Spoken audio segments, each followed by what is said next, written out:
ये mostly skin to skin contact से, sexual contact के थ्रू होता है। जीन्स को वो ख़राब कर देते हैं, जो कि नियंत्रित तरीके से हमारे बॉडी में सेल्स बनाते हैं, उसको ख़राब कर देने के कारण जो एबनॉर्मल सेल्स होते हैं वो बढ़ते हैं और वो फिर कभी कैंसर का रूप ले लेते हैं। जोहार, नमस्कार। मैं सुधांशु मिश्रा और आप देख रहे हैं हमारा यूट्यूब चैनल लैब तक 07।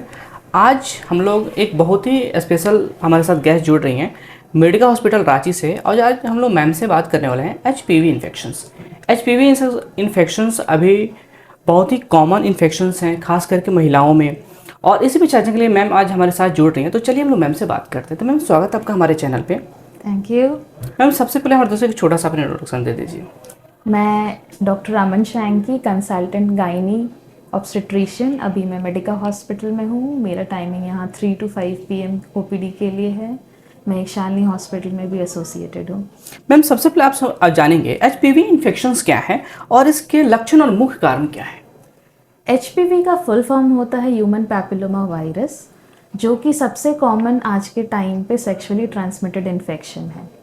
ये mostly skin to skin contact से, सेक्सुअल कांटेक्ट के थ्रू होता है, जो कि आज के यंग जनरेशन्स में या फिर जो लोग सेक्सुअली एक्टिव ज़्यादा रहते हैं उन लोगों में होने की ज़्यादा संभावना है।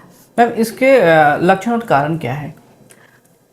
इसका कारण होता है कि ये जो ह्यूमन पैपिलोमा वायरस है वो हमारे बॉडी के कुछ ऐसे जीन्स होते हैं जो कि ट्यूमर सप्रेसर जीन्स बोलते हैं। उसको P53 और रेटिनोब्लास्टोमा, वो जीन्स को वो ख़राब कर देते हैं, जो कि नियंत्रित तरीके से हमारे बॉडी में सेल्स बनाते हैं। उसको ख़राब कर देने के कारण जो एबनॉर्मल सेल्स होते हैं वो बढ़ते हैं और वो फिर कभी कैंसर का रूप ले लेते हैं। कुछ ह्यूमन पैपिलोमा वायरसेस वॉट के तरह हमारे शरीर में सिम्टम्स दिखाते हैं। पेशेंट्स को मोस्टली कंप्लेन होती है कि उसको एबनॉर्मल वजाइनल ब्लीडिंग हो रहा है, या फिर वाइट डिस्चार्ज आ रहा है, या फिर पेन होता है लंबे केसेस में अगर वो बहुत ज़्यादा बढ़ गया है शरीर में। तो अगर हम बात करें ये कैसे कैंसर के कारण बनता है और इसके साथ जुड़े सबसे कॉमन कैंसर का टाइप क्या है। तो ये कैसे कैंसर का कारण बनता है, इसमें E6 E7 प्रोटीन होती है जो कि हमारी ह्यूमन पैपिलोमा वायरस के ऊपर होती है। और जैसा कि मैंने पहले भी कहा, वो हमारे जीन्स जो कि P53 है और रेटिनोब्लास्टोमा है उसको ख़राब कर देते हैं। तो फिर एपोप्टोसिस होना बंद हो जाता है और गलत सेल्स प्रोलिफरेट करना शुरू कर देते हैं। और मोस्ट कॉमन कैंसर जो इससे होता है वो है हमारा सर्वाइकल कैंसर। और भी कई तरह के कैंसर होते हैं, जिसमें से कि वल्वल कैंसर हो सकता है, वजाइनल कैंसर्स हो सकते हैं, ओरल कैंसर्स होते हैं, टॉन्सिल्स और टंग्स के भी कैंसर होने की संभावना इसमें होती है। मैम, एचपीवी पुरुष और महिलाओं में अलग अलग कैसे अफेक्ट करता है और ये दोनों जेंडर के लिए यूनिक कंसर्न क्या है।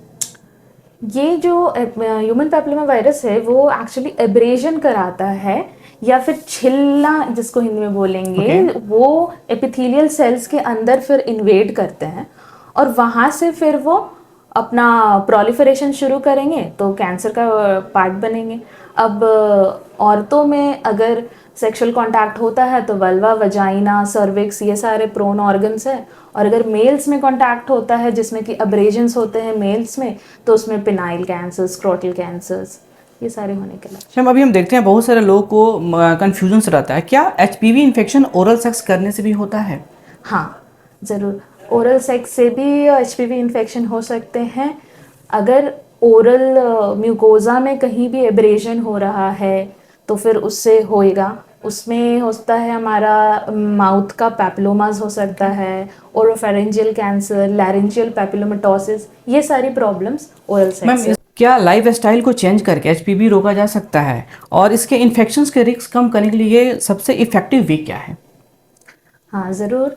इसमें सबसे पहले तो हेल्दी लाइफस्टाइल काउंट होता है, जिसमें कि अल्कोहल, सिगरेट स्मोकिंग, ये सब अवॉइड करना चाहिए। हेल्दी डाइट लेना होता है।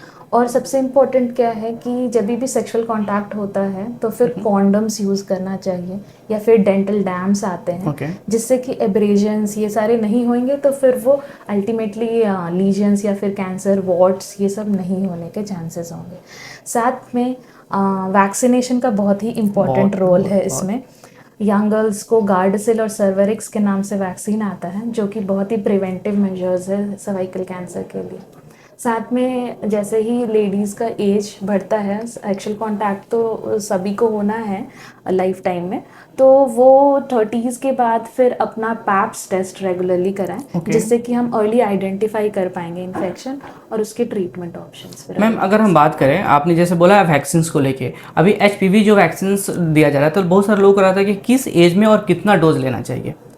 तो इफ़ेक्टिव डोजिंग बहुत ही इम्पॉर्टेंट है। इसमें जो टाइम सही माना जाता है वो है कि सेक्सुअल कांटेक्ट के पहले, क्योंकि ये प्रिवेंशन वाला पार्ट है, ये ट्रीटमेंट नहीं है। तो यंग गर्ल्स को लेना होता है 18-21, या फिर कभी भी अगर सेक्सुअल कांटेक्ट नहीं हुआ है उससे पहले लेंगी तो फिर वो इफेक्टिव ज़्यादा माना। और मैम करें एचपीवी वैक्सीन, जैसे आपने बोला, तो एचपीवी वैक्सीन किसको लेना चाहिए? अगर हम बात अभी देख रहे हैं, बहुत सारे लोग बोलते हैं पुरुष को भी लेना चाहिए। अगर मेल या फीमेल दोनों ले रहे हैं तो मेल को किस कैंसर से प्रोटेक्ट करेगा और फीमेल में किस कैंसर से वो प्रोटेक्ट करेगा? देखिए, best time to take vaccine is before sexual exposure. तो यंग एडोलसेंट गर्ल्स या यंग बॉयज़ ले सकते हैं। और फीमेल्स में ये cervical cancer plus vaginal and vulval cancer से प्रोटेक्शन देता है। मेल्स में ये पिनाइल एंड स्क्रोटल कैंसर से प्रोटेक्शन करेगा। ऑलमोस्ट 90% तक ये प्रिवेंट कर सकता है अगर हमने उसको सही टाइम पे इफेक्टिव डोज लिया है। Okay okay. HPV related concern और इन्फेक्शन के लिए ट्रीटमेंट ऑप्शंस क्या हैं और ये कितना इफेक्टिव है? देखिए, कुछ HPV infections low risk viruses होते हैं, कुछ हाई रिस्क होते हैं। तो कुछ वार्ड्स कराएंगे। अगर वार्ड्स का ट्रीटमेंट के लिए हम लोग जाएंगे तो उसमें मेडिकल ऑप्शंस में होता है सैलिसाइलिक एसिड हम लोग देते हैं, इमिक्विनोड देते हैं। और अगर सर्जिकल में जाएंगे तो उसको लिक्विड नाइट्रोजन से हम लोग उसको क्लीन करते हैं, या फिर लेज़र थेरेपी करते हैं, इलेक्ट्रोकॉटरी से हम लोग उसको ट्रीट करते हैं, सर्जिकल एक्सिजन्स होते हैं। ये वार्ड्स के लिए होता है। और अगर सर्वाइकल कैंसर है तो उसकी तो रेडिकल सर्जरी होगी depending on the stage of the cancer. Ma'am अगर हम देखते हैं, बहुत सारे लोग पूछते रहते हैं पैप स्मीयर, किसी भी फीमेल्स को पैप स्मीयर कब कराने की ज़रूरत पड़ती है और साल में कितना पैप स्मीयर कराना ज़रूरी होता है? पैप स्मीयर हम लोग मोस्टली 30 के बाद बोलते हैं, क्योंकि ये जो वायरस है उसको ग्रो करने में मिनिमम 5 to 10 ईयर्स लग जाते हैं। कभी भी अगर इसका सिम्टम्स किसी को डेवलप हो रहा है तो वो ऑब्वियसली मानना चाहिए कि ये इन्फेक्शन आपके बॉडी में 5 ईयर्स पहले से रहा हो, तो वो ग्रो करने में इतना टाइम लगता है ना। तो पैप स्मीयर हम लोग कराते हैं कि अर्ली हमें पता चल जाए कि एचपीवी इन्फेक्शन है या नहीं बॉडी में। पैप्स के साथ हम एचपीवी डीएनए वायरस टेस्टिंग भी कराते हैं।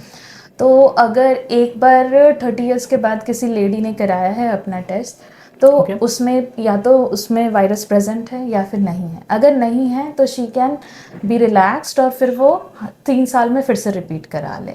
अगर लेकिन आ गया है कि हाँ उनमें है इन्फेक्शन, तो फिर हम लोग आगे उसका स्कैन वगैरह करके देखेंगे कि कौन से स्टेज में है, कितना है, और फिर उसका अलग मैनेजमेंट होएगा। तो every 3 year it should be repeated अगर नेगेटिव है तो। Okay okay, thank you ma'am हमारे साथ जुड़ने के लिए।